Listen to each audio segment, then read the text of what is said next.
Yo famille, j'espère que vous allez bien. Bienvenue chez MVP Foot, le journal des éléphants commence. On commence avec Konaté Karim qui a terminé à la 8e place du prestigieux trophée Copa. C'est une distinction qui récompense le meilleur jeune joueur mondial. Et cette récompense a mis en lumière le énorme potentiel de notre attaquant ivoirien. Du coup, on sait que Konaté Karim est champion d'Afrique. Il représente vraiment un espoir pour la Côte d'Ivoire et cette distinction est en train de montrer qu'il est sur une bonne voie pour atteindre un niveau international encore plus élevé. On sait tous qu'on connaît tout son talent depuis la SEC Mimosa, ce qu'il a fait dans le championnat ivoirien et voilà ce qu'il est en train de faire en Europe là-bas. Donc son classement va refléter les efforts qu'il a fournis et ça le place parmi les jeunes talents les plus prometteurs. Et cette réussite peut être enfin un tremplin pour des trophées mondiaux à venir. Donc, on lui dit beaucoup de courage, beaucoup plus de travail pour qu'il devienne encore une star mondiale.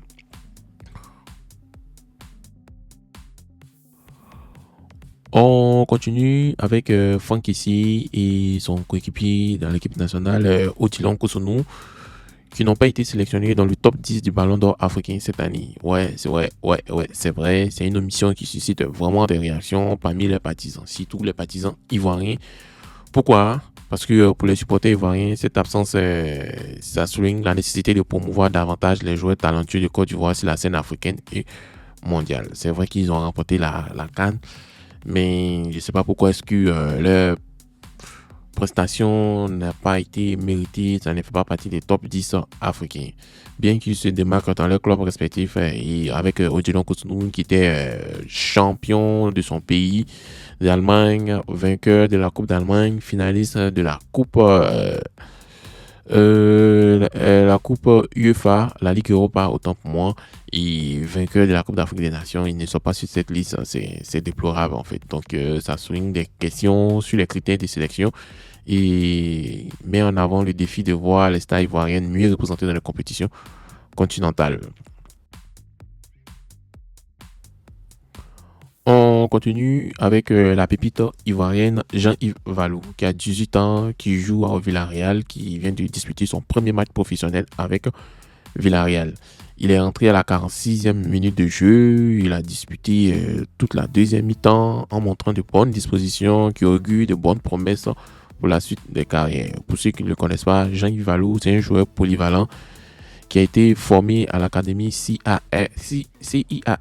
depuis l'âge de 8 ans et il a été déniché par Villarreal lors d'un tournoi en Espagne. Donc il est resté là-bas pour poursuivre sa formation. Et on voit qu'il est rentré en équipe première à 18 ans et ça montre qu'il a un très très grand potentiel. Donc on va le suivre de près et on va voir ce que ça va donner.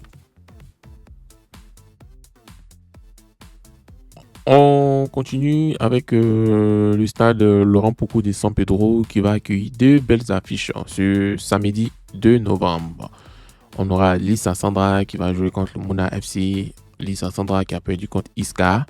Et ils vont jouer contre Mouna FC. Mouna FC d'Akopé qui est une très belle équipe aussi. Aussi, la deuxième rencontre, c'est le FC San Pedro qui va jouer contre Iska à 18h. Donc, à 15h30, c'est Lisa Sandra. Et à 18h, c'est FC San Pedro. Les deux équipes de la région seront au stade de San Pedro. Donc, je pense que pour les amoureux du ballon, c'est particulièrement intéressant de venir à 15h, regarder ces matchs jusqu'à 21h. C'est une bonne fête le samedi. Ça va faire une très belle soirée. Donc, on vous invite massivement au stade Laurent Pocou. Et puis aussi, écrivez en commentaire vos résultats. Est-ce que Iska va perdre encore contre le FC San Pedro, qui on sait que c'est un poids lourd du championnat? Est-ce que Lisa Sandra va se relancer? Est-ce que le Libanais de Mouna FC va faire la magie? Voilà, donc c'est plein de questions qu'il faut se poser, qu'on aimerait que vous répondiez en commentaire. Voilà.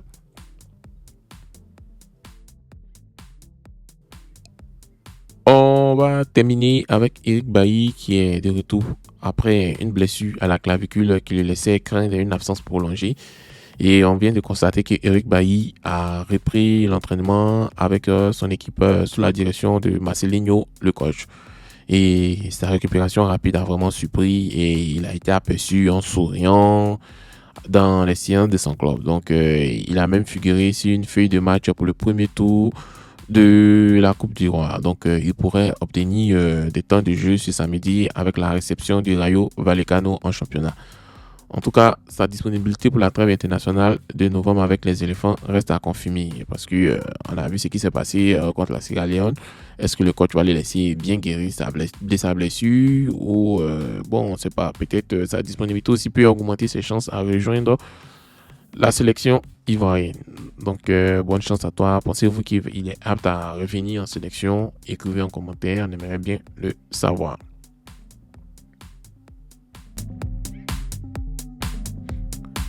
Bon, c'est tout pour le moment. Rendez-vous dans 4 du temps pour l'autre journal des éléphants. On s'efforce à faire 2 journaux par jour, du lundi au vendredi.